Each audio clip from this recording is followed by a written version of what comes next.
Major ডালিম বলেন, খুবই স্পর্শকাতর প্রশ্ন। নিজের বাদ্য নিজে বাজানো যায় না।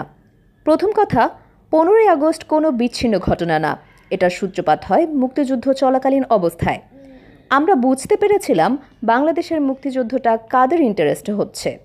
এটা কি আমাদের ইন্টারেস্টের জন্য হচ্ছে যে আমরা মুক্তিযুদ্ধ করে দেশ স্বাধীন করব, নাকি অন্য কোনো উদ্দেশ্যে কাজ করব?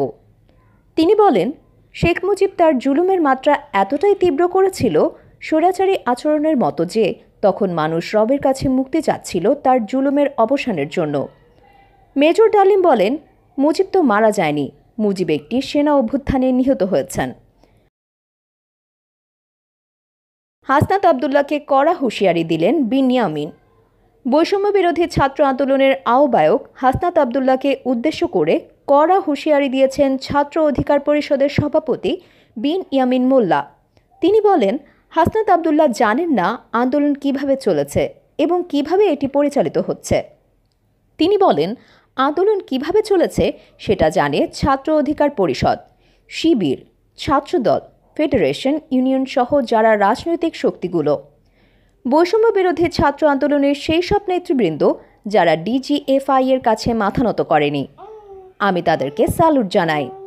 ইয়ামিন আরও বলেন, কিছুদিন আগে সমন্বয়ক আব্দুল কাদের ফেসবুকে পোস্ট দিয়ে বলেছেন, এক দফার অনেকেই বিরোধিতা করেছে, তাকে জিজ্ঞেস করলেই বের হয়ে আসবে কারা কারা বিরোধিতা করেছে। তাহলে বের হয়ে আসবে কেন বাংলাদেশে এখনও সংহতি হচ্ছে না।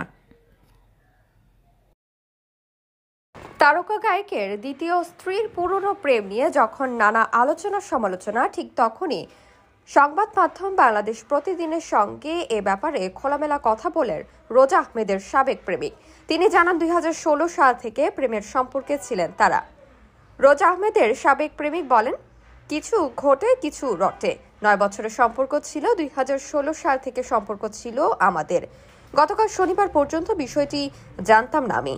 3 মাস হয় ব্রেকআপ হয়েছে আমাদের, অথচ বিভিন্ন মাধ্যমে দেখছি তারা বলছে 1 বছর ধরে তাদের সম্পর্ক এগোচ্ছে। আমি জানি না আসলে এটা সত্য কতটুকু, মিথ্যা কতটুকু, কিন্তু আমাদের ব্রেকআপ হয়েছে 3-3.5 মাস হবে। এই ব্রেকআপের কারণও তাহসানি ছিল, যেটা সত্য সেটা আমি ঢাকতেও পারবো না মিথ্যা দিয়ে।